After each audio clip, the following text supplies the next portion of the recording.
Deer and Beer.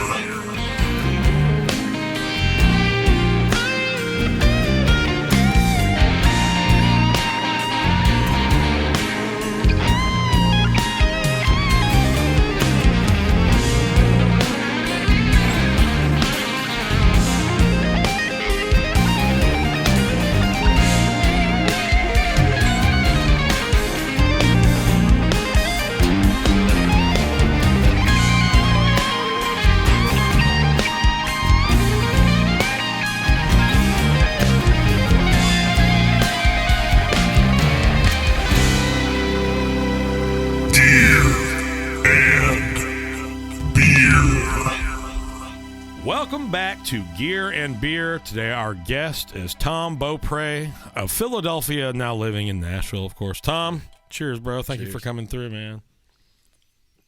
Thanks for having me.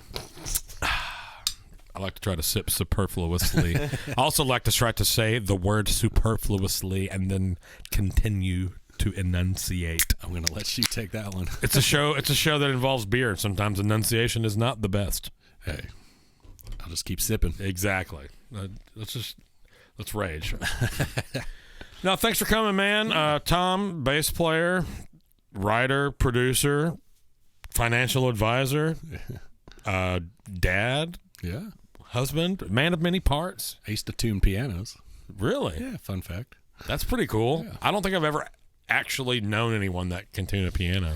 Yeah. I met a guy at Starbucks that would come in at like 10 a.m. every day.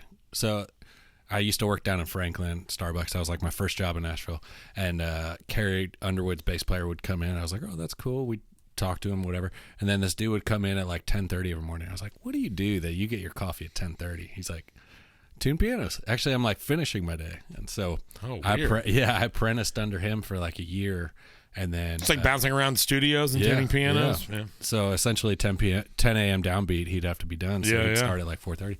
So yeah, man, I did that for like 4 or 5 years. Like That is a kind of counterproductive schedule to try to be a musician when you're not doing that. Yeah, it was how I like paid my bills when we were in van and trailer. And Does it take just a set of wrenches and mutes and wrenches, and then a really fancy tuner. And now that you can buy like a $30 app that'll do it all for you, but back in 2007, it was like a $1,000 tuner that like can do all the equal temperament and that stuff. Yeah, man. Oh yeah, I guess that makes sense. You have to adjust certain tensions and stuff for the equal temperament. I guess you just said.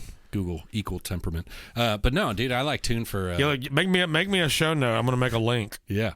I met Dave Cobb tuning for his stuff like back in the day, and like I got into the studio world and met a ton of people. It was really weird, and then to come back like as a bass player, be like, "Hey man," and they're like, "You tune my piano." I was like, "Yeah." So yeah, that's pretty funny. Fun fact. Well, by God, I don't think I've ever talked to a piano tuner. Definitely not on this podcast. Yeah, let's go. The world needs piano tuners. Because I've had to learn plenty of songs that are somewhere between A and B flat, and it's just like, we can't get a guy to tune this thing, or like what's happening here? Yeah, not the most exciting thing to do for an hour, but it's just well, necessary evil, perhaps. valid. Otherwise, you have other kinds of evil. A almost B flat. Right, 1970 records. Yeah, I mean, and that's kind of cool too, though. Yeah. Have you ever learned a record where you're just like, what tuning is this? And then you're like, oh, it's just a little flat. Yeah, Bluest Eyes in Texas by Restless Heart is like not quite B flat, and Unwound by George Strait is like not quite B flat, but it's also not an A. Right. I guess we're using like quarter tones to tune to the same piano. Yeah, and then that's what it was. It was just tuning to whatever the studio piano was. Right. Which thankfully now people are tuning those, and they're also not using them. Yeah. That's okay too. Soundscape. Do you know piano player Josh Schultz plays for Cole Swindell by chance? Yeah. I was playing downtown. And I turned around, and the ZMT stage was outside, and I was like, "Oh, there's Josh," and he like caught me take a picture of him. This was a pretty funny picture. But, That's awesome. I don't even know why. Piano. He plays the piano. He does. Yep. He plays piano on the intro to this show as well as the interim music that I use a lot of the time. Oh, nice. He's a very talented young boy. Yeah, he is. Lyndon McCarty over here, as always, twisting and as most always, twisting and tweaking. I guess he wasn't here last week when engineer Boo Massey and myself managed to miss our time 4 times in a row. The camera ran out of. Oh, it's really? Cut off on us 4 times in a row. Do better, Boo. I mean, it was me too. I had it. I wasn't paying any attention. We had an engineer last week, and most of the time it's guitar players. We had a couple of drummers. I think you're the 4th bass player. Is that correct? Oh, man. Brian, Johnny, and Michael, Rennie. Yep. Lucky number I think 4. if there's anybody else. Batting I cleanup. think that's it. I think that is it. Yeah. There's a lot of good bass players, and bass gear is fun too. So you're doing the Luke Bryan thing. You were doing Florida Georgia Line forever. Before that, what were you doing? Tuning pianos. No, so I moved to Nashville in 2007.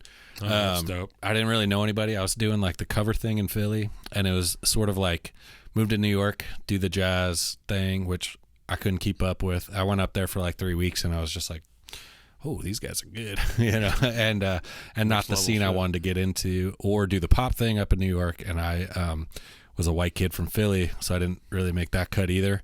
And so my aunt and uncle lived down here, so I just said, screw it, let's move to Nashville. Cool. Did an internship in like 2004 down here. And I was like, Nashville seems like a dope town. Let's go.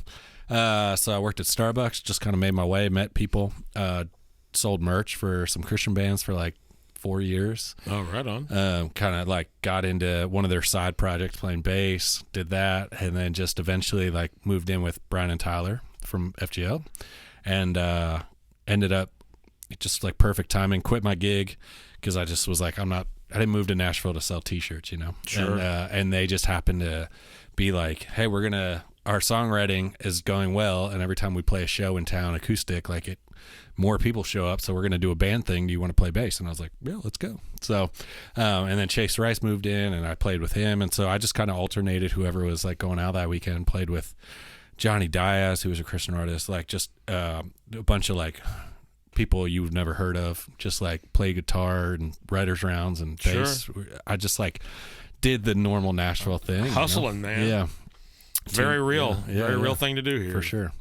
So that's pretty dope. All of a sudden I got a phone call. Like I was actually tuning a piano, I remember. And their manager, FGL's manager at the time, calls and he's like, hey man, booked a tour. You're going to be gone a lot. You cool with that? And I was like, yeah, let's go. As a matter of fact, and then we did a really busy summer tour. The very next year we did 260 shows. So that is a freaking lot of shows, bro. Yeah. It all happened quick, but it was that like, in support of crews and all that? Yeah. Okay. So like we were like pretty busy every weekend, just about opening for Colt Ford and Corey Smith and whoever else would have them. And then crews came out and we did the CMT tour with Jake Owen, Love and Theft. And then by the end of that fall, it was just like, it was getting pretty nuts. Cruise had come out. It was starting to peak. And then that next year we were doing Luke Bryan. What year is that? So 2012 was that first year. I'll say that was right after Love and Theft. Angel Eyes. Yeah, that was 2011, I think, right? Yeah. I'm actually, I played with them a couple years ago, played bass, and I'm actually going out in 2 weeks with them, doing a couple dates for my buddy Lee is their band leader, the piano player, and I'm going to be playing guitar for most of the show and bass for several songs as well. That's fun. It is. I love those guys. They're awesome. They are cool music too. Yeah. Wrong Baby Wrong is my favorite tune. That's a good I one. didn't even know that was theirs. I was familiar. I had learned the Martina version. Yeah. And that's awesome. Their version rules too. Yeah. So Sorry, end of 12. I interrupted you. No, I love it. No, so I got to know those guys really well, and Steven and Eric, but Steven especially like was so supportive, and like he was kind of like a friend in that like weird FGL world before FGL was a thing. And so I like get into tour with Steven at that level, and like I knew Kanan Smith, who had written Runaway. And so it was like worlds colliding in 2012, and then 13 we opened for Luke Bryan. opened for Taylor Swift, did a headlining tour, and that was like 260. So it was like a radio so much, tour, man. first to 3 with Luke, first to, I don't remember. And you were what doing the Taylor was. radio stuff too? Yeah, so we did a lot of them because a lot of them it was just like it was Were like you playing an acoustic bass or were you playing guitar? We would do like a power acoustic type thing, or I would play banjo. Oh, that's cool. So we were still like a 3-piece at that time, and so like I was singing a lot of the harmony, so I was just like I learned the banjo parts, and then it was acoustic, me on banjo, a cajon, and then the 2 guys, and so that was kind of the workaround. And then it started like exploding so big that these lunch hour radio, where most bands get like 20, 50 people, it was like 300 people were showing up. So we started doing like small rooms, and yeah, man, it was wild. So that was a weird year. That about to say that was quite the phenomenon at the time. It was like a real explosion for those guys, and for you, I guess. Yeah, it was wild. That's pretty awesome, man. And so now you're doing the Luke thing, and you've done how many dates in Vegas? We were 22. Yeah. Wow, you've done 22 shows out there. Well, no, it was like, oh gosh, I don't know, 3, 6, like 10 shows, 11 shows. Oh, okay, you're 22 days. Yeah, 22 Copy. days. So I got a call, and then a week later I was in Vegas. So, and then we did like 3 or 4 rehearsal days, and then just hit it, So it was a lot to learn, It's like 12 years, like most of those guys have been there 12 years. So it wasn't like learn the record. It was like learn all these weird things we've added over the last 12 Learn years. how we've been doing this for half a decade. Yeah, my brain was fried for sure, but it's been cool. How many minutes of music y'all doing? 90? Yeah, just about 90. Oh, okay. Yeah. That's cool. Yeah.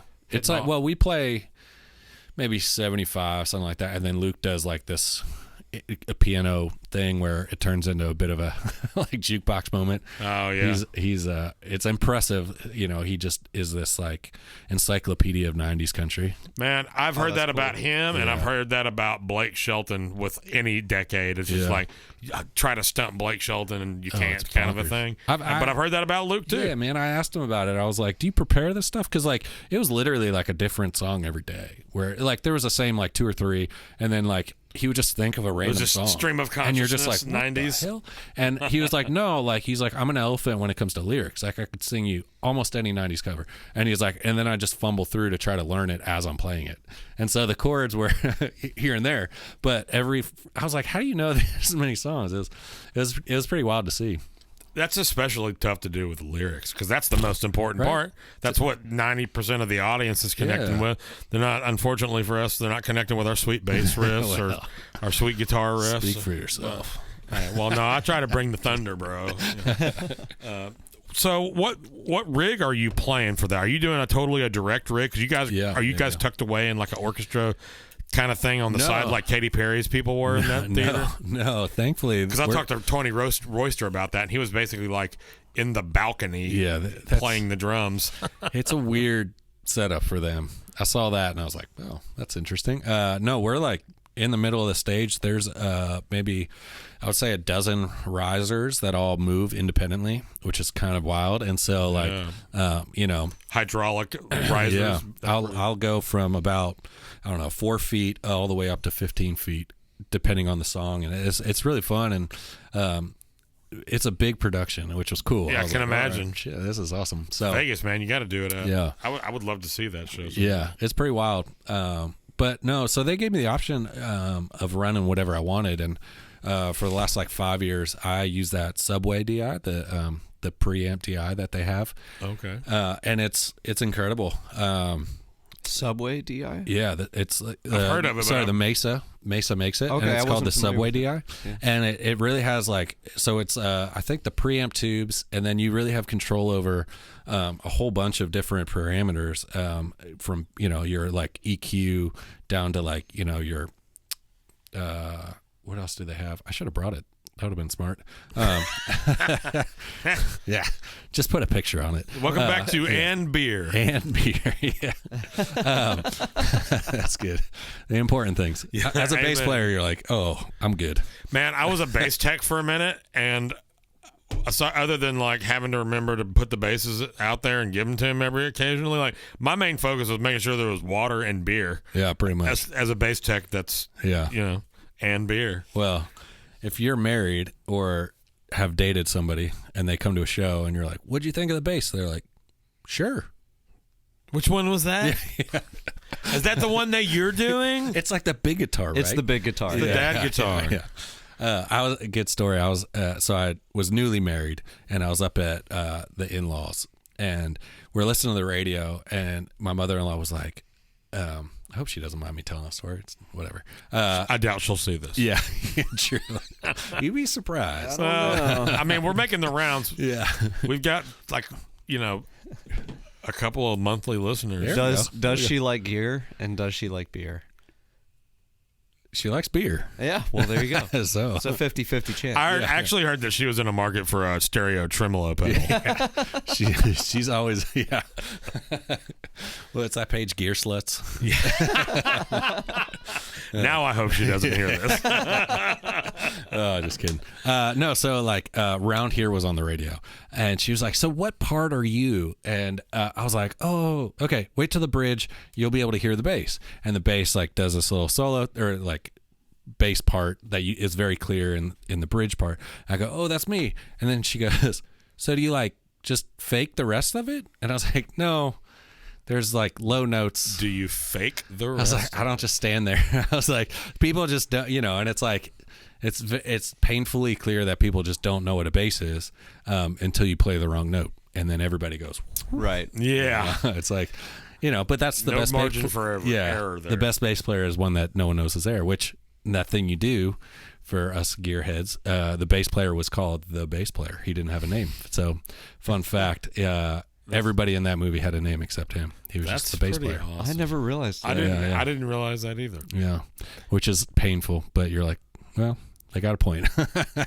Well, you can be the bass player and you can get paid and you can do your thing, or you can be a lead bass player and have to work real hard to make the same kind of money. Yeah, Even, with the exception of Victor Wooten and Marcus Miller. Thundercat. Yeah. But Thundercat's bringing audiences through producing. So I would say that he is notably a producer at this point. Yeah, for sure. I just mean his separate artist career. I always felt like it was really niche compared to what Marcus Miller is selling out theaters and shit. Is Thundercat doing shows that big? Oh, I'm sure he is. I mean, I'm sure he is now. I didn't know about back then. He would never tour, and Marcus Miller was coming through every 6 weeks. Oh, really? Yeah. What helped? And ruling, and he always had a new band. Yeah. Badass band too. I mean, it helps that he toured with Miles Davis back in the day. That does help. Yeah, he was one of the better. Not better. He was one of the more unique later guys. Was he in the band? No, not at the same time as Foley, right? There was 2 bass players when it was Foley. Foley played that piccolo bass, played lead bass. Yeah. And then who was the other guy?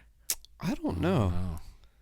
It might have been Marcus Miller. I'll consult my handheld supercomputer. Yeah, do me a favor and see if you can blast your question into the ether and gather some answers that somebody can satellite beam back to you.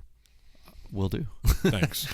I always think about though, U2 is a prime example. There's Bono, there's The Edge, and then there's the other 2 guys, and I'm like, they both all 4 of those guys make the same money, maybe potentially. Let's say they make probably the same money through songwriting and performance royalties. Maybe not through advertising and personal revenue. Maybe which Bono is still or probably plenty. And I can't imagine they do poorly. And they can go to the grocery store. You know what I mean? That's true. Maybe not in Ireland, but yeah. He could be shopping in Franklin, and I'd be like, "There's a normal dude, probably."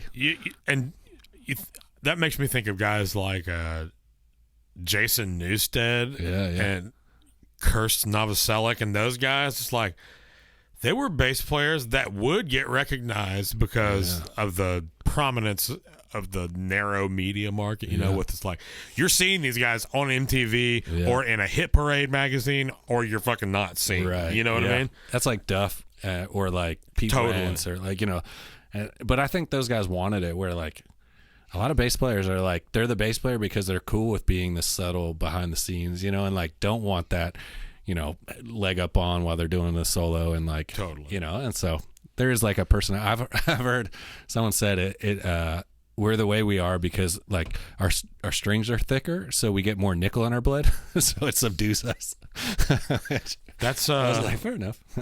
that's a dense joke. I enjoy that. Yeah. The dumbing down with the nickel. It's a real problem these days. Yeah. So, so you don't have, you're just running ears and a DI. You don't, and you're just feeling it from FOH. Yeah. Honestly, like the side fills or anything? No. I guess if you're 15 feet in the air, it doesn't matter if there are or there aren't. Yeah. Well, the problem is like, so I had a cab on the stage for a long time, and I feel like 90% of the times, unless it's like this close to you, you don't feel it anyways. And the size places that I guess you've been playing for the last however long now, it really doesn't matter. Yeah. Because you're absolutely right. And then the second they mic it, it's just you get all this weird noise, and then you get the pyro or cryo noise, and it's just like more of a hassle. And so they're just a clean DI, and then your ears guy is gonna probably parallel compress it and do all this weird stuff, that magic tricks to make it sound good in your ears. And then that's true. And then you have 16 subs in front of you that like most of the time you feel more than anything else. Yeah, but it's like there's latency. I'm sure there is. I think in my head I hear it so clearly that the feel of it, to me, the latency isn't about the feel; it's about the hear. Sure. And so, like, you just want the air kind of pressure. Well, you know what I mean? to me, like it feels like the air moves a little bit late with just subs. I can play like that. Yeah. Everybody can at this point. We're so used to doing it. Yeah. But I always play better, even in a place where I'm mostly feeling the subs. If I can stand close enough to hit myself in the ass with some air, like, or more importantly, the waves hitting my instrument and making it react, that it makes it so much. It's like the bass speaking on its own. You know what I mean? That's what I love. In a club, when you got a big old 8x10 sitting right behind you, and like. Yeah, 100%. Like, I agree that like there's nothing better than that. But that's why all those rock guys had like 4 stacks next to each other. Yeah, for sure. I mean, we had side fills for one tour, and that was like the greatest days of my life because like you really feel it appropriately. Yeah. But for what we do and like the way it is, I'm getting enough off the main sub. So. Well, and you guys have such high level production that it just kind of changes the game as to like where it becomes impractical, right? Because you're moving around so much. It's such a large space, just like you were talking about. Unless you're standing near it, which is probably not all the time, it's not really going to matter. Yeah, 100%. So it's just we're in a state of award show sound, no matter where we go. Yeah. That's pretty dope. So you were briefly talking about the basses. You guys were talking before I came in here about what basses you were playing. Mind going back through that, of course, and their edification. Yeah. So I always just was a Fender guy. That was like what I bought. Well, actually, I'm lying to you. My first was an Ibanez. I got one of those like party packs where it comes with like one cable, one small practice amp, one bass. Hell yeah. And then rite of passage. Yeah, exactly. But no, Fender was always my jam. And when I finally was like touring to a status that was worthy going into the Fender office, and they were like, "Here's your artist paperwork," I was like, "Whoa," and so Fender was always just like just the pinnacle of bassist for me. So I was with Fender for a long time, still am. And then met a company called Roscoe. They're out of North Carolina. Oh, yeah. And they make some incredible basses. When I first met them, it was, I was saying to him, it was a little more like jazz-oriented orientation, but the best playing bass I've ever touched in my life. And I just kind of told them, I was like, man, if you ever have a bass that looks more like this, let me know. So a year later, they hit me up and they were like, "Hey man, we're doing this Road Worn series," and they started sending me basses that were just out of this world, sounded great, felt amazing. The first bass they sent me was like 10 pounds, and so you can just feel it vibrate and it just sounds so good. That's it's awesome. a PJ setup, and then okay. Four string? 5. 5? Yeah, I feel like with. I feel like I've mostly seen you play 5. Is that what you primarily play? with FGL, like once Joey Moy started producing, he had that low B flat. There was a moment where I was down to an A for a few songs. That's like a gospel dude, 5-string tuned down a whole step, man. Yeah. And so that definitely takes a special bass to stay in tune and handle that looseness. You ever thought about a buddy of mine had a 6-string that he strung low F sharp to G. G. Interesting. I've never thought of doing Dude, that he had the strings custom, that bottom string custom made. I played it in this venue in Texas for a couple of weeks while mine was in the shop. I had one bass at this time. It was my first bass gig, but there was like a 3,300 person venue and they had touring acts. It was a big production. Yeah. And like, I felt like if I played that string that I was about to explode the whole room, man. It was, you had to play it with such like finesse and like fine touch.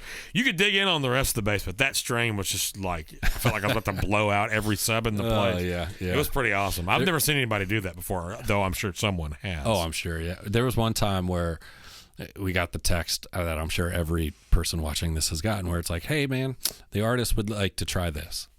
And it was taking a song down another half step, and I was down to a low A flat. And I was just like, the Philly came out in me, and I was at our music director. I was like, this doesn't make sense. This is not a good idea. This will not work. I promise. There's no solution that makes this work or sound good. And it was like one of those songs that like I had to hit that low note. To go up wouldn't make sense. It just wouldn't feel right. And so I was like, I can't go up to the A flat. I have to go down. It like the progression will sound wrong if I do it the opposite, right? Yeah. And so you hit it and you just hear go, whoa, whoa. And I was just like, this is wrong. No, this is terrible. And then I tried it with an octave pedal, and that sounded like it was too wonky. It was just too low. And so Can't get it to track that low. No. And it's just like there's no consistency. And it was just like abusive how much like, you know, with the subs. And so I put my foot down and I was like, I'm not playing this. And he's like, well, if they say you're playing it, you're playing it. I was like, I'll go talk to them right now. I'm not playing this A flat. Not playing. Yeah. And I think we put like 135s on just to like try to get, so it was just like this huge string. Telephone cable. cable. I was just like, God bless. So luckily that didn't stick around. They like sung it once and they were like, no, that's too low. I was like, whew, thank God.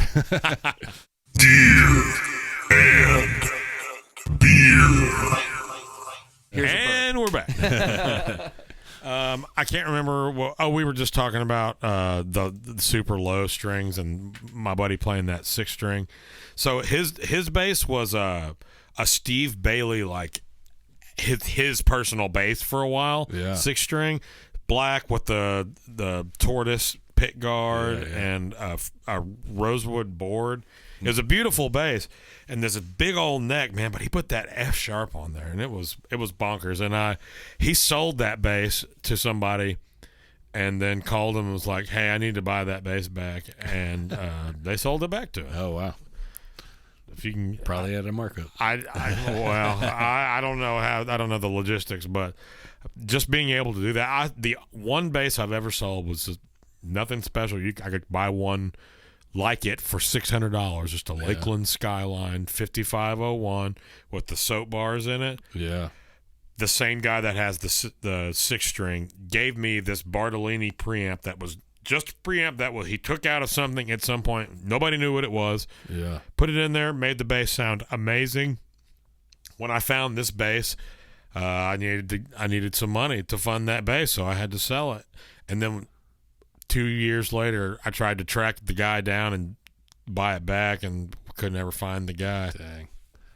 I have a few of those. Like I bought a bass in college. It was a no-namer, like should have been playing in Cohiba and Cambria type of bass.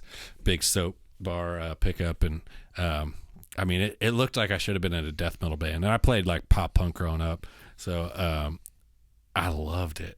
But you know, poor college kid, I was like, Right. probably spent $100 to buy it and probably sold it for 50. You know, it's like one of those. But it's like one of those basses. I'm like, dang, I wish I just kept that. You know, I haven't sold anything since because I just can't bring myself to. Like if I start selling if anybody ever sees me selling stuff online, just holler at your boy. Something's wrong. That's for not sure. that's not my move. You know, I sold one recently to buy a different one. I always wanted a Jack Cassidy, so I sold like that's the Epi Hollow, right? Yeah. I sold one that just like I'd never played, I didn't love, and it was like a break even scenario. I was like, I'm not gonna miss this one, and so I bought that Hollow, and I was just like, this is what I've been needing. That's dope. I do want one of those. Every time I do a session on bass, I borrow one from my buddy Johnny Stanton. Yeah. Shout out to Johnny Stanton. And his is like an 80s Epiphone hollow body with a mute on the bridge that you can like pull up, and it's got flats on it. That's and cool. It's like thumpy and round. It's Yeah. a really cool sound. That's cool. Yeah, I put flats on mine, and when I was out with Ron Hurd this past fall, that's like there was a few songs where I was like, I just need like a different sound, right? And so I was like, this is the moment I've been waiting for, like a reason to buy this, where I can tell my wife, like, listen, I actually do need another bass, and this is why. Came up with a reason. You're going to want to hear it. Yeah, hear me out. And it was just like I started playing, and I was like, yes, this is it. My But- fiance won't let me buy basses. I would really like to have a 4-string jazz bass. Yeah, I just got Roscoe to build me essentially like the Sting model, where it's like the natural blonde. With Telly the- bass? No, J bass. Oh, Ford J. Like we were talking about it. It's like his 59 or No, I just kept finding these 70s basses at like Sam Ash or Guitar Center out in California, and then we go to Chicago Music Exchange, and I'd always just find these basses, and they were like, they always sounded so good, but they were either in bad condition or overpriced or whatever it was. And I was just like, at that moment where it was like, do I really need to spend $2,000 on a bass that, like, one, I kind of need a 5-string, and this would be more of a passion buy than like a purposeful. my man. And so eventually just sent a picture to them, and I was like, I've been chasing this bass for years now. And so yeah, it's like a natural blonde. They made it road worn. It looks like a 77. The maple neck with the light inlays, which is always hard to big find. logo, big headstock vibe, or like the 70s That's logo vibe. Yeah. So, and it plays so good. And so anytime I'm learning like the Marcus Miller type stuff, it's always like, ooh, let me grab this bass. It's like such a vibe. So, it just feels amazing. Well, so now I wish you had brought that. I should have. This is Should have brought that. the in Subway. Roscoe? Yeah. And for our listeners, that's Roscoe with an E, right? Yeah. ROSCOE. Yep. Yeah. Okay. They're awesome. Is Roscoe Beck one of their endorsed artists? Because he should be. Yeah, he should be. No, I need to. I'll send you a picture of that, and then the Subway. Maybe you can link it or something. I can edit it in there or link it or whatever. Yeah, whatever. I'd post like, to the best of my ability. Sometimes there's like, we say a bunch of stuff and I forget, but I do what I can. I try to put anything in there, and sometimes I go back and be like, we don't need a link to this. Right. Yeah. It's like, No worries. we didn't even really talk about it for 2 seconds. Yeah. It has nothing to do with anything else that was happening. For No, sure. I got you in the notes. Thank you. My son got home, and we were doing like the whole dinner and bath, and then I was like, oh, I gotta go. So that's why I have nothing with me. So Well, my bad. It's all good, man. you're You fine, got man. stories and experiences. So you said you moved here in 07? Yeah. Okay, and you were working at Starbucks. Did you do the downtown thing, or were you just like hitting up rounds, or how did you get your toe in the door? Yeah, I didn't do downtown. So I don't even remember who told me this. They were like, "Don't go downtown. You'll make too much money, and you'll never leave." And I was like, "All right." So that was back like when I felt like it was a little more segregated, where you either played downtown or you toured. There wasn't a whole lot of crossover like Sure. there is now. Like all the touring guys go down there now. Totally. Well, a lot of them anyway. There's Yeah. so many stages. Sorry, my back is like killing me. Oh, you're good.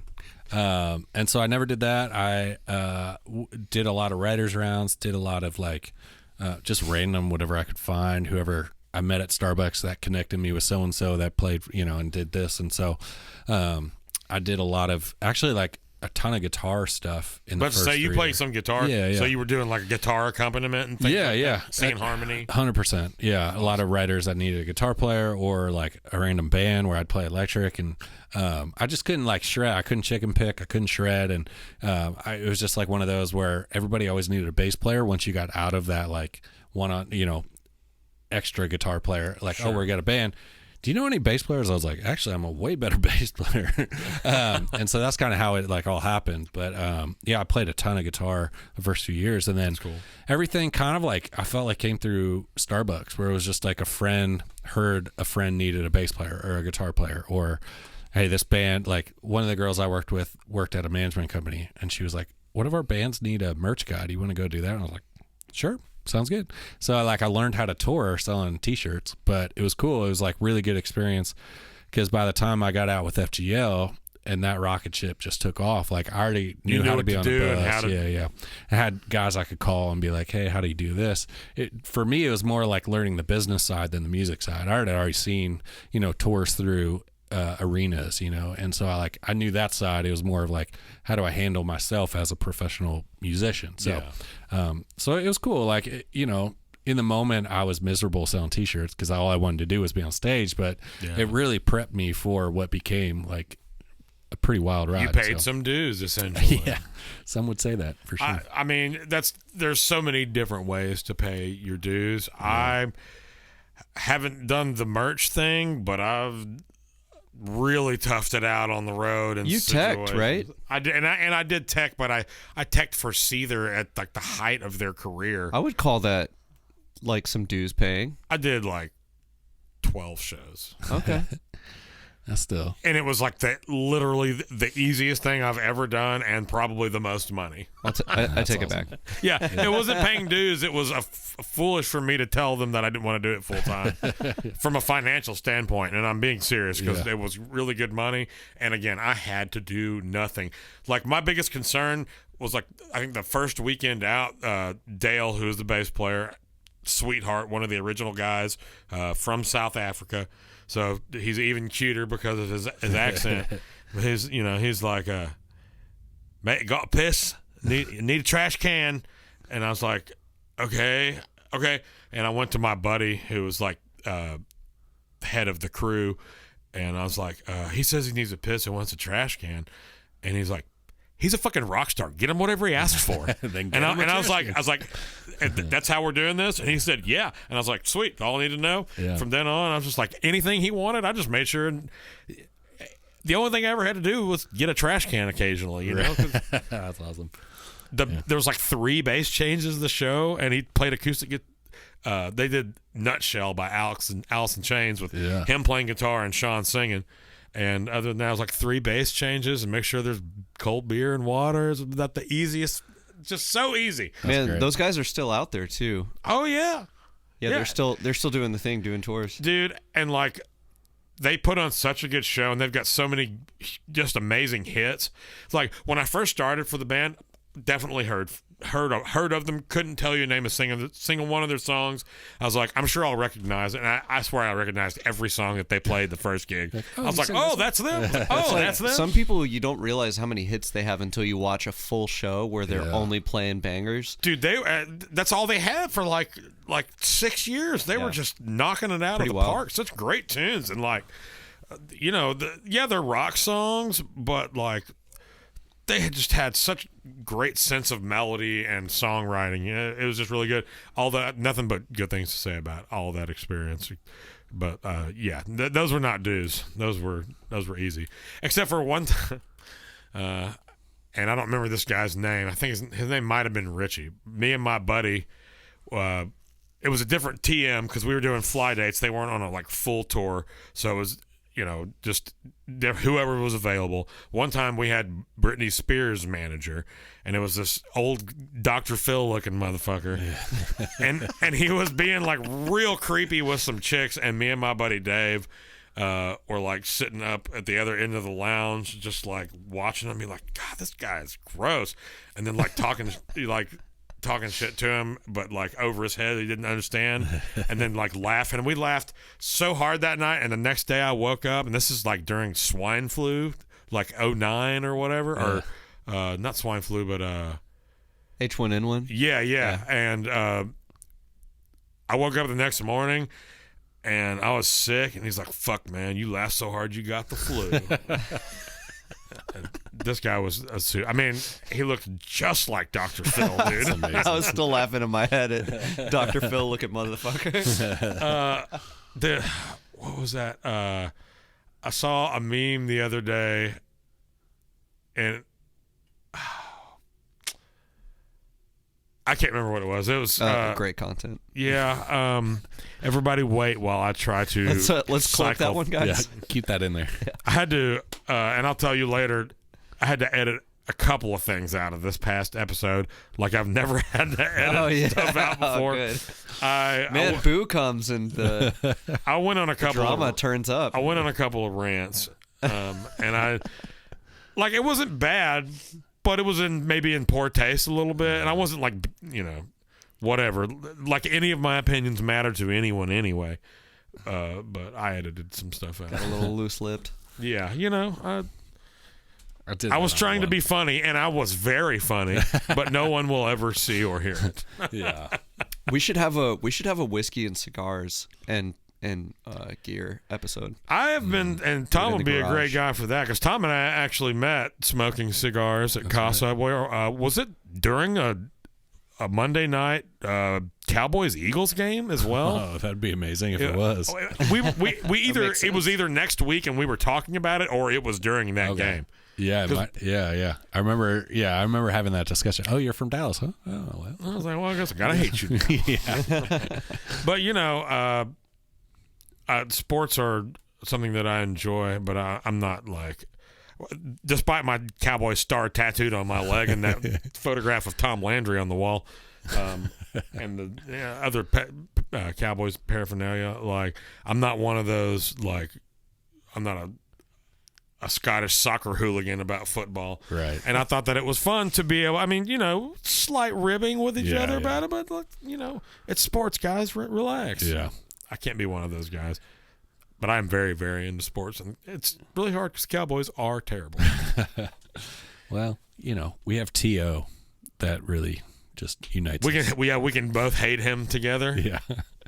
He put up a lot of numbers for both of us. I was going to say, everybody hated him, but he was one of the most underrated, most talented people. I think that he was only underrated because everyone hated him so much. Yeah. Like when he was with the Eagles, he had more receiving yards than the rest of the wide receivers combined. And I was like, dear Lord. It was insane. Like when they said his stats, you're just like, that's like MJ stats. Like, what the hell? Yeah, he definitely had great stats. And it sounded like his manager was his agent was just a buffoon. And if I was the Eagles, I would have been like, you got two choices. You can leave or fire your agent. And it's like, probably would have solved most of the issues. I think that the way the rest of his life played out, it became apparent that it wasn't his agent. It was him. Yeah. Unfortunately. Yeah. He was so talented. Yeah, he had a TV show, right, for a minute. He had a bunch of different things that he talked his way out of eventually, That's enough Theo talk. Fuck that guy. So you said that you were doing some writing and some producing like back in the day. You said you don't do it anymore. Now you're doing financial advising, which is awesome. Wealth management, as we discussed. Pardon my term slip there. No. Both work. When you were like, did you ever get anything cut? Did you? Yeah, I had like a few things. I wrote a song called 25 Years with this artist, Dan Rodriguez. And then I have a song with Nate Smith called Reckless. And both of those are, a couple million streams. And I've made, $80. So, nice. Yeah, so writing was very profitable. No, I got a bunch of like indie cuts with some friends and random people, and then had a lot of promising emails that were like, great song. A lot of industry fluff and smoke. And so, I chased it down for a minute, and I was like, well, I'm either that scenario where I'm going to do this for 10 years and then all of a sudden become the guy, or I'm not very good.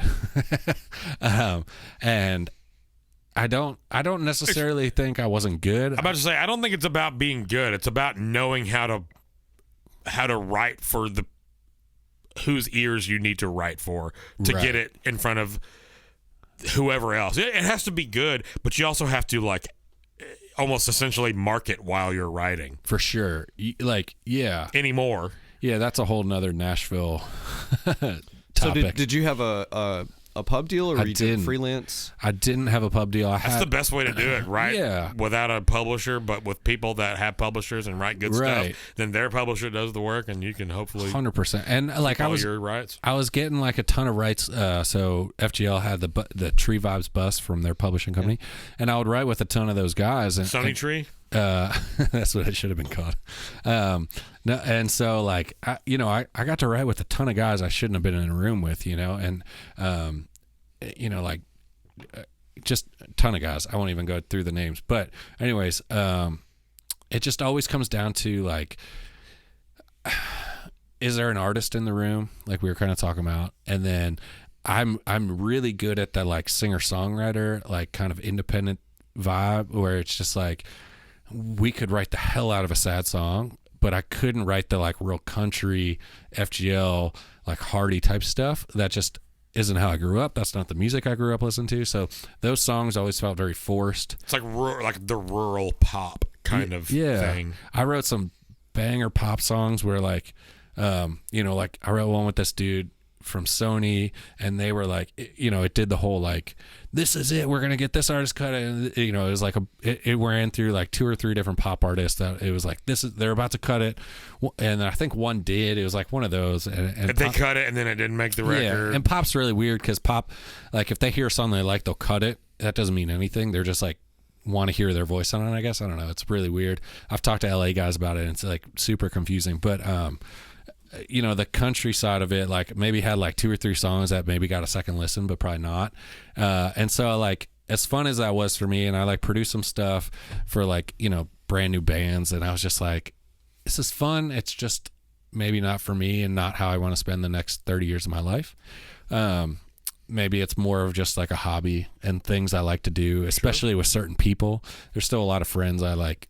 If they asked me to write, I'd be like, hell yeah, let's go write, But in terms of doing it 5 days a week, trying to write grinding 20 to 30 songs a month, like especially and were if you you have a writing pub that deal. much? I was, yeah. So I would get off the road and write Monday, Tuesday, Wednesday, Thursday if I was home, as much as I could. Wow, that's a beatdown if you're also on the road. Yeah, it was pretty tiring, and so I think it was a mix of like not feeling like I was making headway, even if I was, like taking meetings with like different publishing companies, and like I had a lot of friends where I think they were maybe trying to help me in terms of like, hey man, just keep writing and I'll send you people that we are published with, but like save your publishing. I think that's what they were trying to do, but to me, I heard, you're not good enough for my pub deal. You know what I mean? And so is this like weird crazy juxtaposition of like, I think they were trying to help me by giving me more money in the long run. But it was just, man, it was a grind, and like, if you can have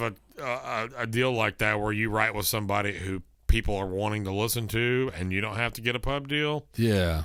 That's the way to do it, but I mean, but that's the needle in the haystack. Yeah, and sometimes you need that affirmation of a team that you feel like you have someone supporting you and cheerleading, and like when you do something away from that person, yeah, then there's an avenue for whatever it is that you're doing. For sure. Yeah. And so it just starts to feel pretty lonely and like, and so that's.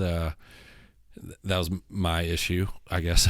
Man, if we're going with therapy, I have so much respect for artists. Now that I've worked with a couple that have a pub deal, and then they're also constantly on the road. Yeah. So they're writing, like kind of like you said, like 3-4 times a week, if not more. Yeah. When they're home, and then they're also on the road, like 3 or 4, whatever the other number is, the opposite of that, days a week as well. And if that artist lands a hit and they're on the road more, then you start having writers that are just out with you for a couple of weeks, and you got to do it on the road too and carve out time, and the artist's life is one of no time. Yeah, for sure. Yeah, man, it was cool. Like, it was like one helped the other, but at the same time, I just always felt exhausted. Well, I think if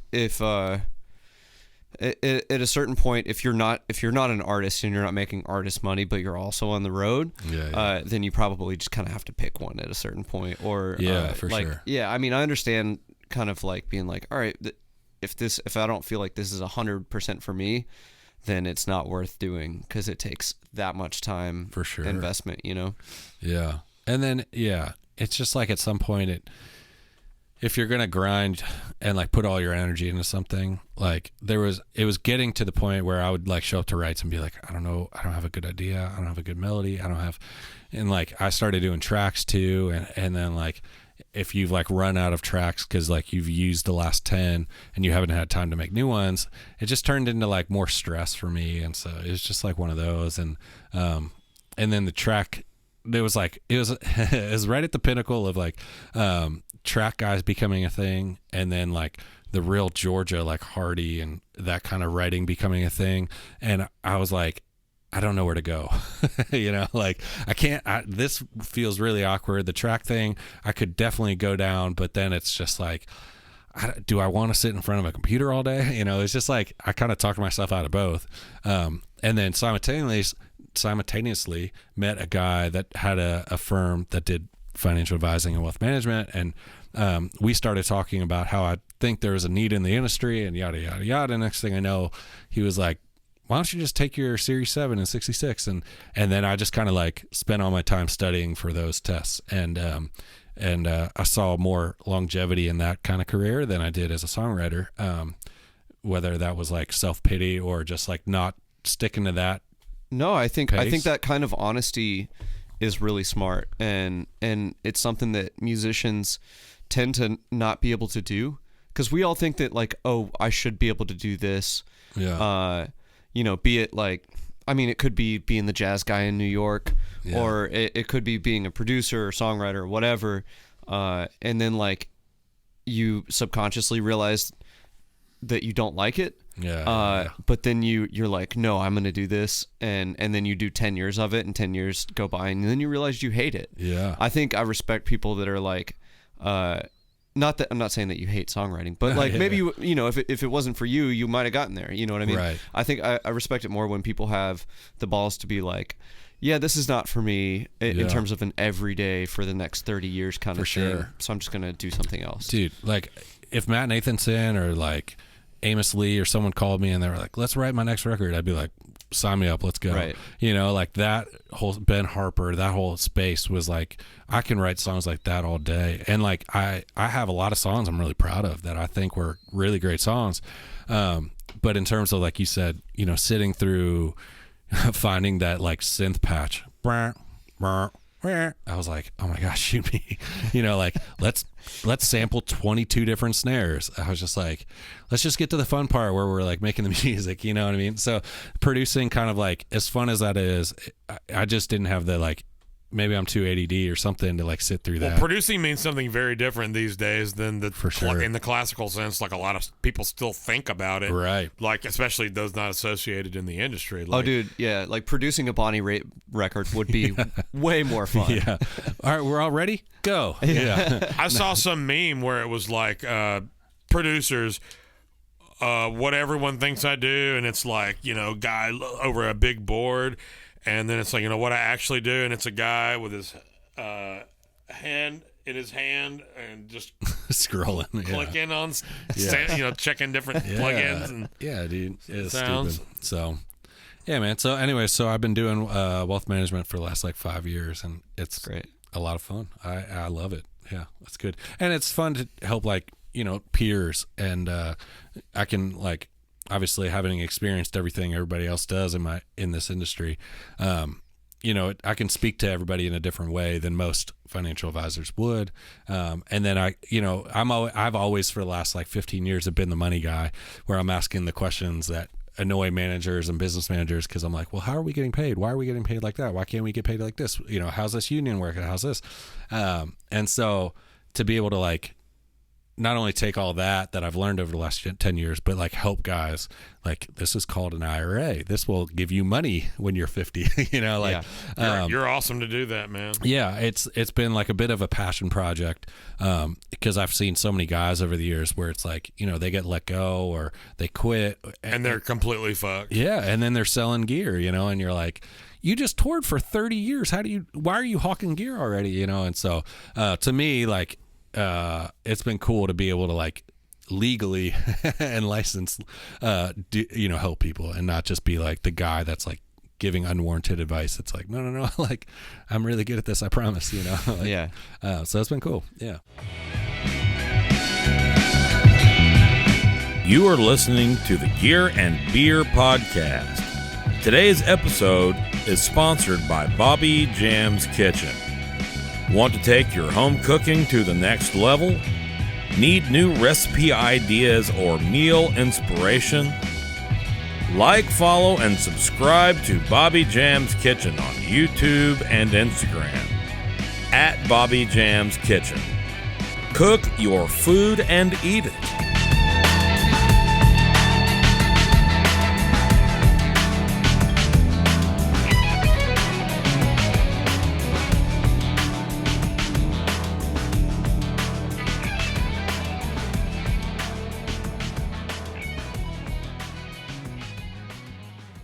Lyndon, you said you had a question. Yeah. So how do you balance the like wealth management, financial advising with being on the road? Is it something you can do while you're on the road? Oh, yeah. That's fine. A lot of phone calls and computer time. Yeah, most of it's internet. As long as I have internet, I'm good. Or a phone call. Most of the stuff we do is long-term retirement planning, so I'm not like day trading. And so a lot of it is just communicating with the clients as needed, and then, reading news, following up on, anything I need to do for a certain portfolio.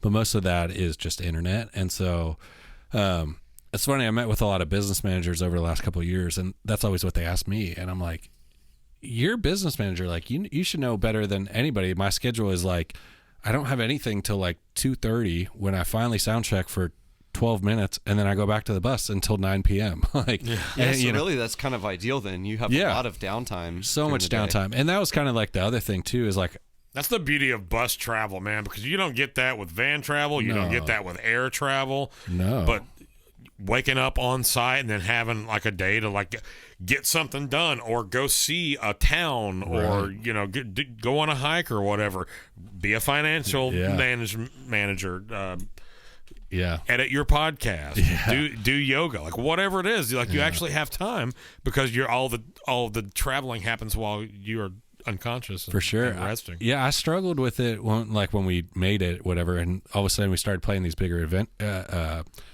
venues.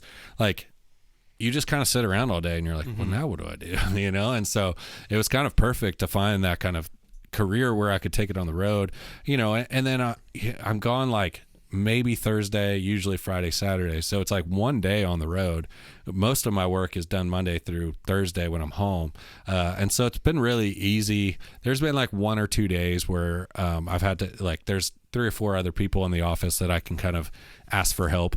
If we're going to be somewhere weird, that there's not going to be service, or like a busy travel day. And I know something's coming up, I can just like relay emails and be like, hey, could you help coordinate this or take care of this? And so, there's a support team that also can kind of help if I'm unavailable. But for the most part, I mean, most of our days are so easy.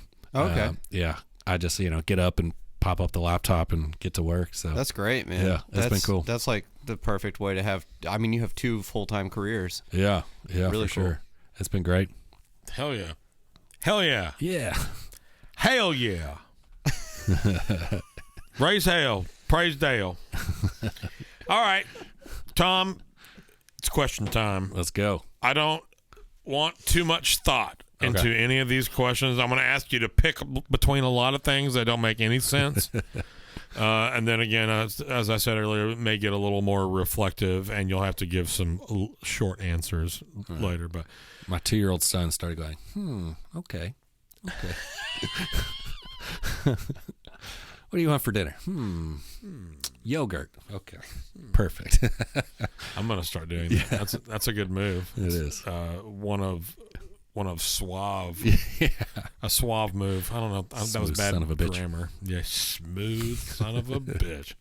The first question is and will always be to every guest: Metallica or Megadeth? Metallica.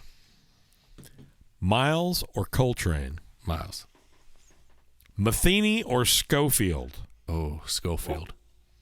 That was a tough one. Did my dog just bark? I don't know what that was. It's like a burp or a fart or a bark, something. Both. A ferp? a Bart? Fart. David Lee Roth or Sammy Hagar? Ooh. David Lee Roth. I will accept the both if you want to do both. Okay. I choose both personally. Steve Vai or Joe Satriani? Satriani. That is, I think you're the first person to pick Satriani. Oh, okay. This is my favorite question because it's so stupid. But Yngwie or James Burton? Pass? I don't know.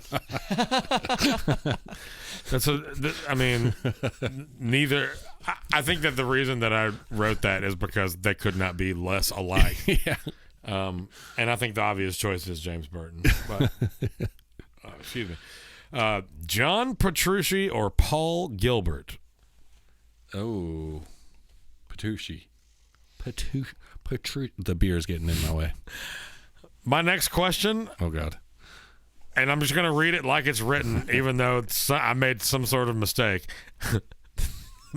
Actually, maybe this is a great confluence of events.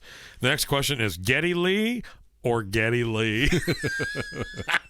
That's good. I don't think that's what I meant to do. It used to be But somebody else. Kinda, that's like the perfect. Yeah, Geddy Lee, I think. Yeah, that is the right answer. You are correct. Jazz or metal? Jazz. Never got in the middle. I mean, like I did my They're toe two. in it. I think I juxtaposed them because they are as completely. I think I used that word wrong, but that's okay because I'm not very smart. They couldn't be more different. Yeah. Jazz is improvisational by nature. Metal is exactly the opposite. Yeah. So, and two very different and like levels of dynamics. Yeah. And metal don't really exist, whereas jazz is all about dynamics. Right. Yeah. I appreciate both. I've played both Yeah. Fair. a whole bunch. I grew up on like my mom. Actually, I was just going through my records, and my mom has like 12 Neil Diamond records she gave me, and then like Jim Croce. I grew up on a lot of like songwriter type, that kind of thing. And so I think I just went to the jazz because of that. And metal always just was like A lot of jazz players on that stuff. Yeah. I was like, do we always have to be on 12? Like, no, yeah, we do. Okay. yeah, that's kind of the requirements of metal. Live or session? That's not fair. Live. That's a good choice.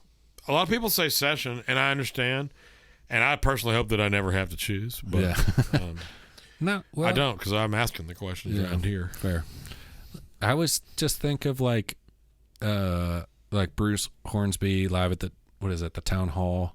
Like there's a DVD of him, and like Ben Harper live at Mars somewhere, or like, or even who am I thinking? Paul Simon at the like all the or like Sting. He has this documentary called All This Time. Terrible with names apparently, but like when you like just know the problem is you have to know the studio to appreciate the live. That's what. Sure. That's the long answer because you wanted these short. But I think whatever. But I there's something about like here like let's take the studio and make it more fun. Here's like a take on it. I always love that. So. That is cool. The fleeting sense of the live performance. Like if you go for something and it sucks, guess what? There's tomorrow. Yeah. But on the session, like they're not going to redo that session tomorrow, so you better get it right, and it better be serving the song for sure. Where am I? Do you use compression live? Is there compression on that Subway?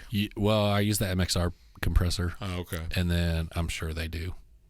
It seems to be a must with bass. Oh, you talking about FOH? Yeah. Well, I do. I use the Mxr compressor. Okay. And then I'm sure they use it everywhere else too. How are you run? Are you changing it at all? Or are you just kind of setting it's just it on?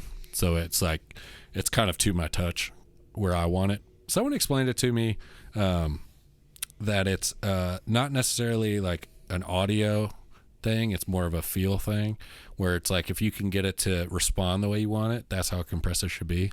And that's always how I've kind of used my compressors. So it's probably a very light ratio of very compression. light. Yeah, releases pretty quick. But it's more of like, I don't know, it just kind of like cleans me up a bit.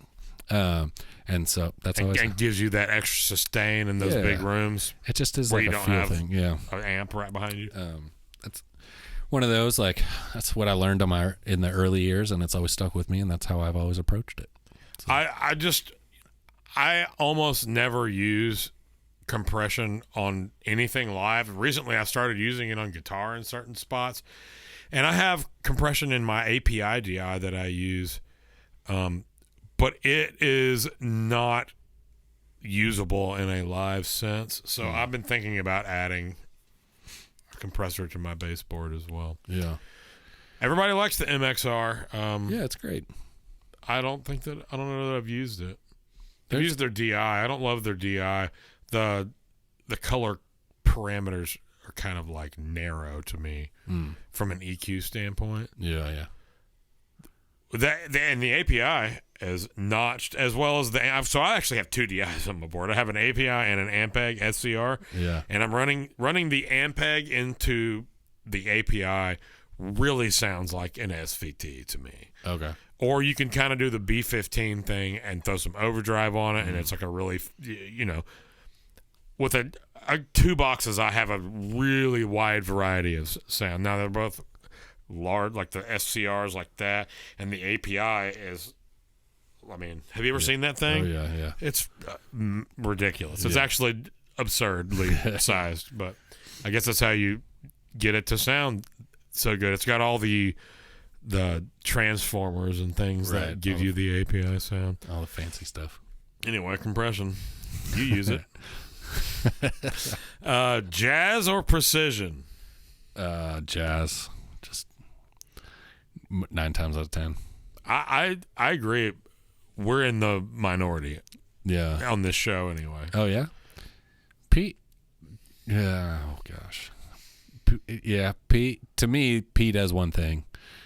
J's I can manipulate a lot more. You can do a couple of things with P, but you can't make it sound like a J. And with a J, you do the right thing to the neck pickup, and you can kind of make it sound like a P. Yeah. So I'm with you there too, man. P's were a little too narrow, punchy. J was a little more well-rounded.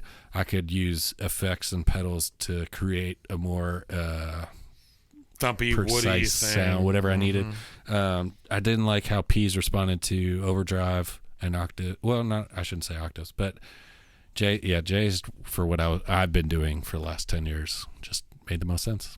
Not to say I don't use a P here and there. But. Well, sure. And, I've been playing P most of the time, but if I have to pick and that it just works for the gigs that I'm doing. Yeah. But if I have to pick just one bass, I'm going to pick jazz. So there's like a dog hair sticking out of my microphone. That one Roscoe I have is a PJ, and that is great.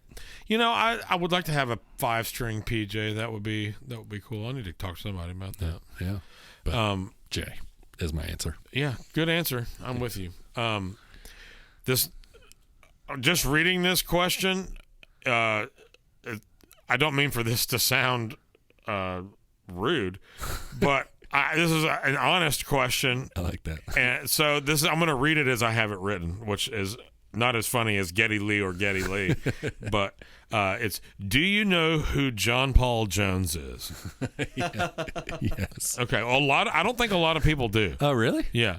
Oh. And I think I was talking to Lyndon when I wrote this, but in here it says JPJ Awareness Month in April. So apparently in April, I aim to bring awareness to John Paul Jones and his, at the very least, undersung abilities. Yeah. There's hardly a more creative bass player in the history of bass playing. I agree. Especially without the notoriety that typically affords someone. Yeah. That's probably the more accurate statement. It's like most bass players that are super creative, Geddy Lee, get the credit, or, Pino or someone like that where, I'd agree with that. And Geddy Lee's credit, he's also singing and playing synths. Yeah. And often doing it all at the same time. Right. Their songs are not hard enough as it is, I guess. What is your favorite pedal? Tully Kennedy gave me a bass wah pedal, and I try to sneak that in whenever I can. You can do some cool stuff, like you could do almost like a bass drop sound. Like who makes it? Dunlop. Oh, it's a Dunlop bass wah? Yeah, and Tully, when we toured with Aldine, he was playing one, and I was like, "What is that thing?" And he was like, "It's a wah pedal." I was like, "They make it for bass?" He was like, "Yes," and he gave me one, and I've used it as much as I can. But you can do some really cool stuff, like instead of like a sub, just to do the whoa, you can kind of like create it a bit, and then like some big deep slides you can use, and then with some overdrive you can get some kind of cool.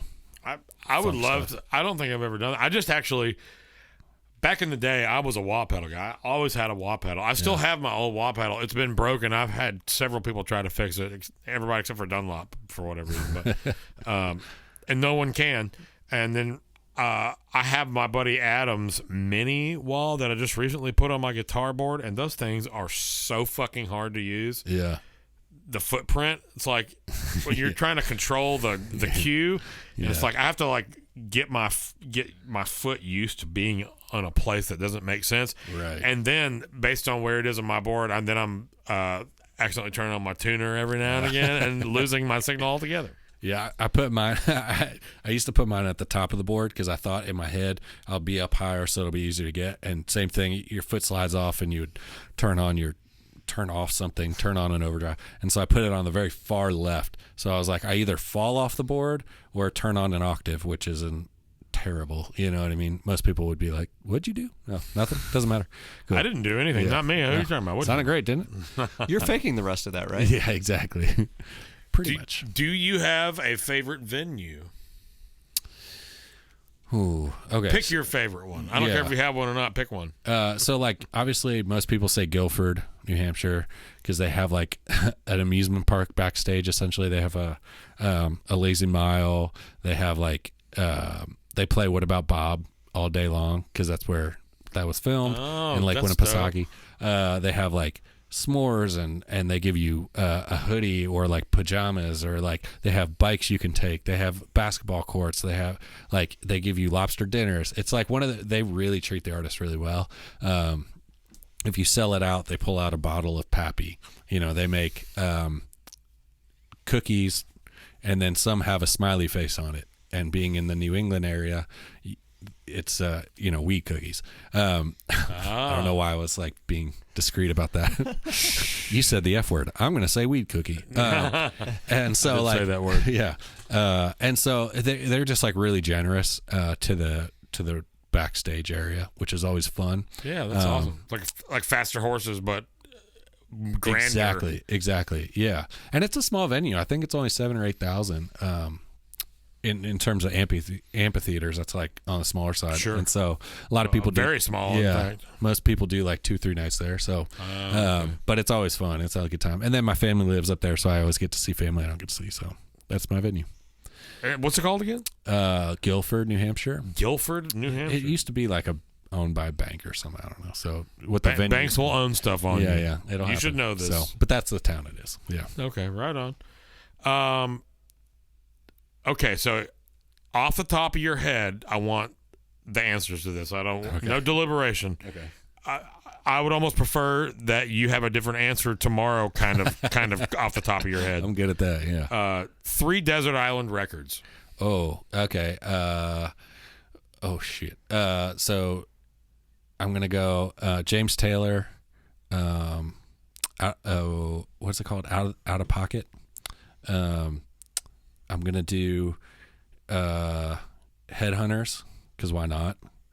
And then I'm gonna The Herbie? Yeah. And then I'm gonna do probably either a John Mayer or a Fish album. Just to no, I already did jazz, so John Mayer. Okay, So let's which do one? Continuum. No, let's not do that one. Let's do Born and Raised. Just because if you're alone, you want to be extra sentimental. Interesting. Yeah. You don't want to be pumped up. You want to be retrospective. I think that my favorite John Mayer record would still fit into that, and mine is Battle Studies. That's my favorite record. That's kind of like a little bit of in your face and sentimental. Yeah, it's all right. It's maybe it's like tumultuous. There's frustrated. Even. You know what? Screw Herbie. Let's get that out of there. I'm gonna do Bruce Hornsby in the Range. That's got Mandolin Rain and the way it is. Oh, I know that record well. My favorite record, favorite song on that record is the last one, Red Plains. Yes, dude. I've worn out that record. That's a really good one. That's funny. I just randomly stumbled upon that and sent, what is it called? The Valley? Is that the song?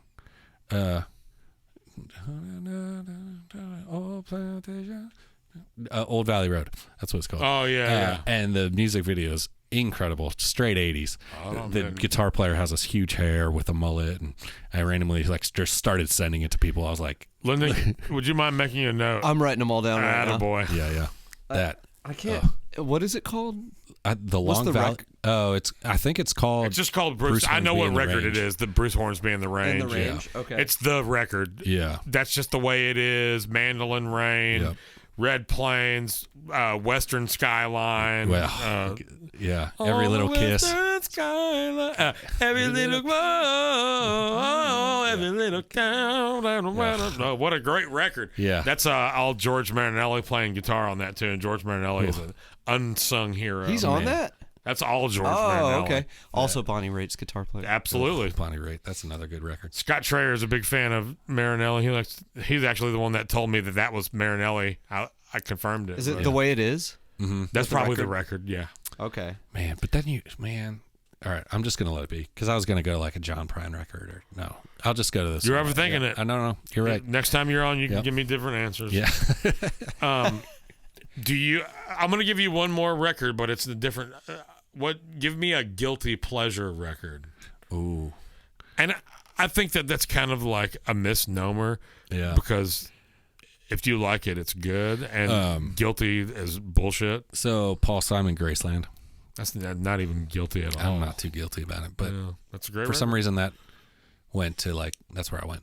Because you can learn harmonies, you can learn bass, you can learn songwriting. So many good songs on that record, man. So many good. I played when a I say show guilty in Chicago. pleasure, if someone were to ask me, I would say No Strings Attached, In Sync, or Time and Tide by Basha, or whatever. Bone Thugs and Harmonies 99. That's not even guilty. That's not guilty at all. That's I think $2 Bill Y'all would be a guilty pleasure. That's one of the best hip hop records of all time. That was my first CD. And Shots from the Double Glock, dude. All that first shit. of the month. I love and absolutely wore that record out. Yeah. I don't have one. That's okay. Sorry. Graceland it is. Graceland. Get a piece of advice for aspiring professional musicians, assuming that they are listening to this? Don't do it. No. Save the work for the rest of us. He really is a musician. Yeah. It's not about how good of a player you are. It's just be a normal human that people want to hang out with. Yeah. I think that I would agree with that and add, but be able to do your job really well. Yeah. Be able to at least play the record really well, and then be fun to hang out with. You have to have big ears. That's important. Yeah, for sure.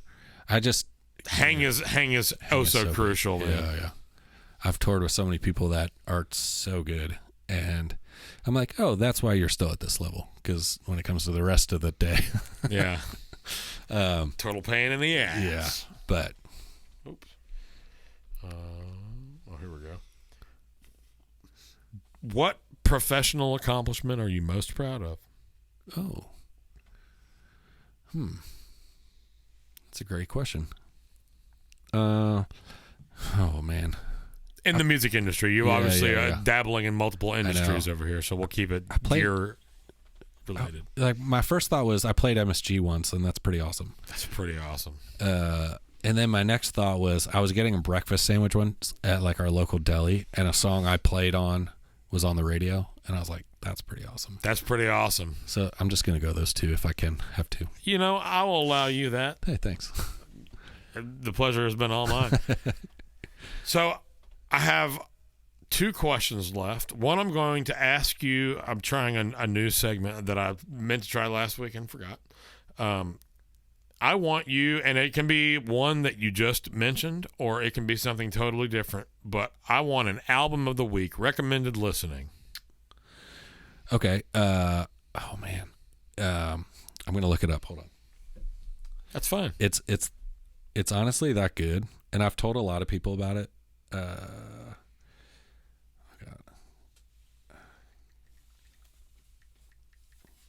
Do you know? Oh, Theo Katzman. Oh yeah, man. And oops, it's gonna play. And it's called. The album is called Johnny Sings, Modern Johnny Sings, Songs in the Age of Vibe. And so for those of you who aren't familiar with Theo Katzman, he was in Wolfpack. And that album, the song quality, the production quality, everything is just, it's like one of those freaking records that I'm always blown away by. Every time I listen to it, there's something new, whether it's a lyric or a part or something. I'm just always like, okay, so there's shit, this record's you say awesome. Wolfpack, and I assume instrumental, so there's vocals. Yeah, he sings. He plays guitar too, right? Yeah, really well. Yeah, well. he's like and really can sing his ass guitar. off. He's done a bunch of other stuff before. I know the Wolfpack, name, but Wolfpack is kind of what got him Yeah. to the next level. So yeah, that record's unbelievable. I have one more question. Okay. And this question has a stupid name, and it's called the King's Corner. So, Tom, you're in the King's Corner, and you have to choose Albert King, B.B. King, Freddie King, Earl King, Carole King, or King's X. You only get one. Carole King. The rest are going to get murdered, so you just killed everyone but Carole King. See you later. Tapestry for life, motherfucker. Carole King is an addition to this week. I did not have that last week. Have you ever worked with engineer Jared Conrad by chance? No. He's like, what about Carole King? I was like, oh, what about That's Carole King? That was a nice That one. is a pretty big king to be leaving out. I love it. Well, Tom, I don't have any more questions for you, man. Tom Beaupre, Philadelphia, Tennessee, FGL, Luke Bryan, currently. Catch him on the road. Let him manage your money. He's doing pretty good for himself. I bet he can help you out, Tom. Hey. Thanks again for joining us. Yeah, as always, Lyndon Twistin' and Tweaking. His last name is McCarty. It rhymes with guitardy. I am your host, the mentally challenged Robert Miller, and we will see you next time on Gear and Beer.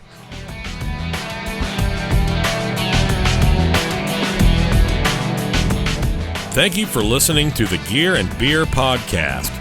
Make sure and subscribe and turn on notifications for our channels, and if you haven't already, follow our Instagram and YouTube channels. We truly appreciate your support and ask that you please tell anyone you know whom you think might be interested in our podcast about Gear and Beer to help us grow and continue bringing in great guests from around the industry and beyond. Thanks again, and until the next episode.